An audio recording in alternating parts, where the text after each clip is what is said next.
غافل کو کامیابی کی کنجی نہیں ملی، غافل کو کامیابی کی کنجی نہیں ملی، آرام سے کسی کو وردی نہیں ملی، محنت لگن جنون بہرحال شرط ہے، خیرات میں کسی کو بلندی نہیں ملی، خیرات میں کسی کو بلندی نہیں ملی۔ تو السلام علیکم ورحمۃ اللہ وبرکاتہ۔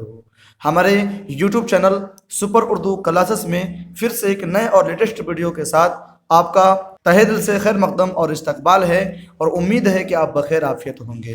تو آج ہم لوگ اس ویڈیو میں کلاس 10th کے اردو درخشاں کتاب کے سبق نمبر 5واں یعنی چیپٹر 5 جس کا نام آشیانہ ہے، اس کے لائن بائی لائن پورے کہانی کے بارے میں ہم لوگ سمجھنے والے ہیں، پورے لائن ایکسپلین کرنے والے ہیں۔ اگر اس ویڈیو کو آپ دیکھ لیں گے تو جو آشیانہ نام کا کہانی ہے اس پر آپ کا پورا کمانڈ ہو جائے گا، اور یہ پورا کہانی پکچر کی شکل میں آپ کے مائنڈ میں، آپ کے ذہن میں پورے طریقے سے آ جائے گا۔ تو یقیناً آپ اس ویڈیو کو ضرور دیکھیں، بہت مزیدار ہونے والا ہے یہ ویڈیو۔ تو آئیے دیر نہ کرتے ہوئے اس ویڈیو کی شروعات کرتے ہیں اور جانتے ہیں افسانہ آشیانہ کے بارے میں۔ اس ویڈیو میں ہم لوگ صرف افسانہ آشیانہ کے بارے میں پڑھنے والے ہیں، جس کے لیکھک کا نام نگار عظیم ہے۔ ان کے بارے میں اس سے پچھلی ویڈیو میں بالکل لائن با لائن پوری اچھی طریقے سے آپ کا اس کا خلاصہ کیا گیا ہے۔ اگر اس سے پچھلی ویڈیو کو آپ اگر نہیں دیکھے ہوں گے تو سب سے پہلے پلے لسٹ میں جا کر کے اس سے پچھلی ویڈیو کو دیکھیں، تاکہ آپ کو بالکل اچھے طریقے سے نگار عظیم کے بارے میں سمجھ میں آئے اور پورا کمانڈ ہو سکے اس میں۔ اس کے علاوہ اور ساری باتیں اس ویڈیو میں بتائی گئی ہے، اس لیے سب سے پہلے اس ویڈیو کو دیکھیں گے۔ جائیے سب سے پہلے اس ویڈیو کو دیکھیے۔ تو آئیے ہم لوگ اس ویڈیو کی شروعات کرتے ہیں۔ جو لوگ دیکھ لیے ہیں اس ویڈیو کو ایک دم فائنلی اچھے طریقے سے دیکھیں گے۔ ہم لوگ اس میں آشیانہ کے بارے میں پڑھنے والے ہیں۔ تو سب سے پہلے آپ جانتے ہوں گے کہ کوئی سا بھی کہانی پڑھنے سے پہلے اس کے کردار کے بارے میں جان لینا بہت ہی ضروری ہوتا ہے۔ تو اس میں بھی کچھ ایسے کردار ہیں جس میں سب سے پہلا ہے زرینہ۔ کون ہے؟ آپ اپنے زبان سے بولیں گے تاکہ آپ کو اچھے طریقے سے یاد ہو جائے۔ تو سب سے پہلے کون ہے؟ تو زرینہ ہے۔ دوسرا ہے برکت علی صدیقی۔ دوسرا کون ہے؟ تو برکت علی صدیقی۔ تیسرا کون ہے؟ تو سراج۔ چوتھا ہے رقیہ۔ پانچواں عرفانہ۔ چھٹواں ہے عدنان، اور ساتواں ہے فرحان۔ دیکھ سکتے ہیں اتنا کردار کے نام اس میں ایڈ کیا گیا ہے، بتایا گیا ہے، جس میں زرینہ اور برکت علی صدیقی یہ مرکزی کردار رہتے ہیں، یعنی اس پارٹ کے ہیرو رہتے ہیں۔ اس کے بعد ان دونوں کے جو اولاد ہیں یہ دونوں رہتے ہیں، یعنی سراج اور رقیہ۔ سراج اور رقیہ انہی کے بیٹا اور بیٹی ہیں۔ رقیہ کی شادی ہو گئی تو یہ سسرال چلی جاتی ہے، تب سراج کا بھی شادی ہو جاتا ہے، یعنی اس کی بیوی ہے عرفانہ۔ اس کی بیوی کون ہے؟ تو عرفانہ ہے۔ اور ان دونوں سے دو بیٹے ہوتے ہیں، جس میں پہلا کا نام ہے عدنان اور دوسرا کا نام ہے فرحان۔ عدنان کتنے سال کا رہتا ہے؟ تو 9 سال کا رہتا ہے، اور فرحان 5 سال کا رہتا ہے۔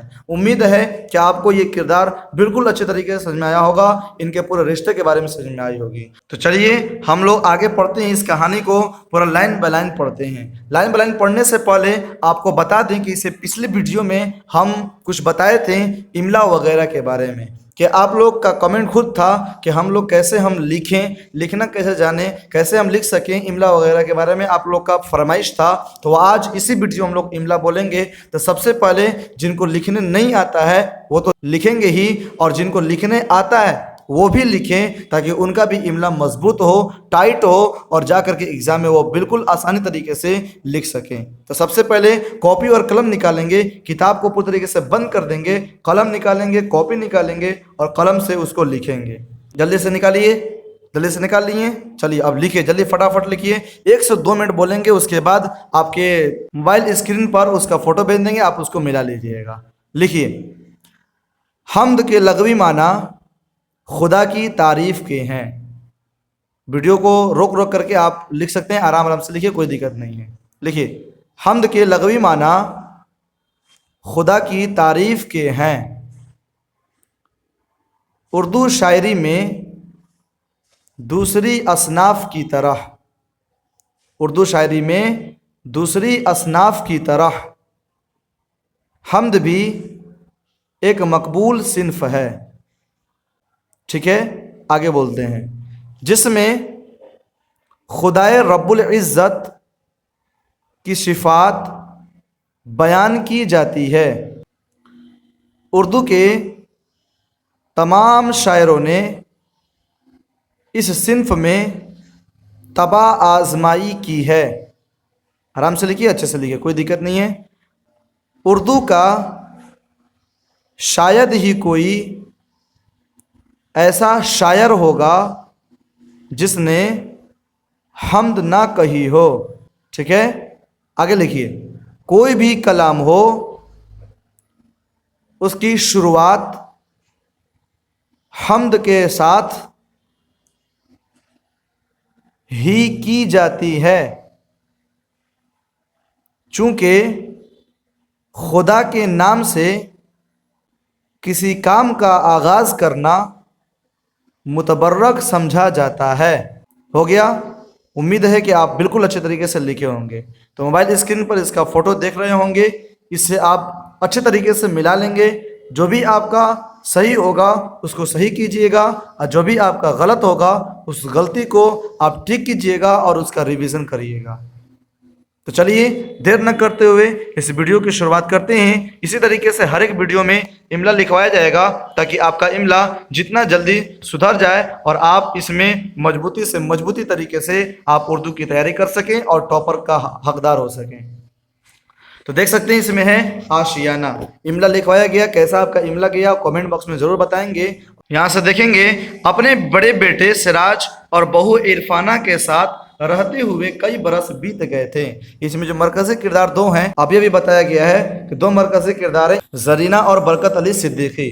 کون کون ہیں؟ تو زرینہ اور برکت علی صدیقی. وہ دونوں کردار کی عرفانہ بہو رہتی ہے اور سراج بیٹا رہتا ہے. ایسا لگتا ہے کہ یہ کہانی زرینہ بتا رہی ہیں. تو دیکھ سکتے ہیں اس میں زرینہ کا مرکزی کردار سب سے زیادہ ہے. تو وہ بتاتی ہیں کہ اپنے بڑے بیٹے سراج اور بہو عرفانہ کے ساتھ رہتے ہوئے کئی برس بیت گئے تھے. وہ دونوں سراج اور بہو عرفانہ کے ساتھ رہتی تھیں.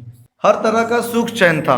یہاں دونوں ہر وقت ہر بات کا خیال رکھتے, ہر طرح کے عیش و آرام اور محبتوں سے نوازتے. دو پیارے پیارے پوتے بھی اللہ نے عطا کیے. عدنان تقریباً 9 برس کا ہو گیا تھا اور فرحان ابھی 5 برس کا. دونوں اسکول جاتے, دادا دادی سے محبت کرتے, پوکے مان ہی مین اور بیسلٹ کے قصے سناتے. یعنی کہنے کا مطلب کہ زرینہ کہتی ہیں کہ ہم اپنے بیٹے اور بہو عرفانہ کے ساتھ رہتے ہیں اور رہتے رہتے کئی برس بیت گئے ہیں. ہر طرح کا سکھ چین ہے, یہاں پر کسی چیز کی کوئی دقت نہیں ہے. ہر وقت اور ہر بات کا خیال رکھتے تھے اور ہر طرح کے عیش و آرام اور محبتوں سے دونوں نوازتے ہیں. اللہ نے دو پیارے پیارے پوتے بھی عطا کیے تھے, جس میں پہلا پوتا کا نام ہے عدنان جو کہ 9 برس کا تھا اور فرحان ابھی 5 برس کا تھا. دونوں لوگ اسکول جاتے ہیں اور اسکول جانے کے بعد جیسے گھر پہ آتے ہیں تو دادا دادی سے محبت کرتے ہیں اور اس کے علاوہ اسکول میں کیا ہوا ہے اس کے قصے اور کہانی سناتے ہیں. آگے دیکھ سکتے ہیں یہاں پر لکھا ہوا ہے, لیکن ان سب کے باوجود اندر ہی اندر ایک طرح کا خالی پن, اداسی اور اکتاہٹ سے بھری رہتی. کبھی کبھی یہ اداسی گھٹن بن جاتی اور یہ سوچنے پر مجبور کر دیتی کہ آخر ایسا کیوں. یعنی کہنے کا مطلب یہی ہے کہ وہ زرینہ کہتی ہیں کہ کبھی کبھی ایسا ہوتا تھا, اتنا پیار اور محبت ملتا ہے, اتنا الفت ملتا تھا, اس کے باوجود بھی اندر ہی اندر خالی پن, اداسی اور اکتاہٹ چھایا ہوا تھا. کبھی کبھی یہ سوچتے تھے کہ آخر اداسی اتنی کیوں, آخر سوچنے میں مجبور کر دیتی کہ آخر ایسا کیوں ہو رہا ہے. ہم دوسرے گھر تو آئے نہیں ہیں, بیگانے کے گھر نہیں آئے ہیں, اپنوں کے گھر آئے ہیں, اپنا ہی بیٹا اور بہو کا گھر ہے. لیکن تب پر بھی یہ سوچنے پر مجبور ہو جاتے ہیں کہ آخر اتنی اداسی اور اکتاہٹ کیوں محسوس ہو رہی ہے, ہم کو کیوں لگ رہا ہے کہ ہم خالی پن ہیں, ہمارا یہاں پر کوئی نہیں ہے. اس کے بعد دیکھیے یہ اب پاسٹ کی کہانی بتاتی ہیں, ماضی میں جو بیت چکی کہانی ہے اس کے بارے میں بتاتی ہیں زرینہ. کیا بتاتی ہے غور سے سنیے گا. میرے شوہر برکت علی صدیقی ایک اچھے عہدے پر فائز تھے. اپنا چھوٹا سا مکان تھا, اللہ کا دیا سب کچھ تھا. ہمارے 2 بچے تھے, دونوں کی پرورش اور اعلیٰ تعلیم میں عمر کا پہیہ اتنا تیز چلا کہ احساس ہی نہیں ہوا کہ کب بوڑھے ہو گئے. یعنی کہنے کا مطلب کہ زرینہ جو تھی ان کے ایک شوہر تھے جن کا نام تھا برکت علی صدیقی. وہ اچھے عہدے پر تھے, اچھے نوکری ان کو ملی تھی, ان کا چھوٹا سا مکان تھا, اللہ کا دیا سب کچھ تھا. ان کے 2 بچے تھے. 2 بچے کا نام کیا ہے بتا سکتے ہیں؟ ہاں ایک دم بتا سکتے ہیں. دونوں بچے کا نام بتائیں ہم, سراج اور رقیہ. دونوں بچے کا نام کیا ہے؟ سراج اور رقیہ. عدنان فرحان نہیں, عدنان فرحان تو پوتا نہیں جی, اس میں پوتا کی بات نہیں کرنا ہے. یعنی 2 بچے زرینہ کے 2 بچے سراج اور رقیہ.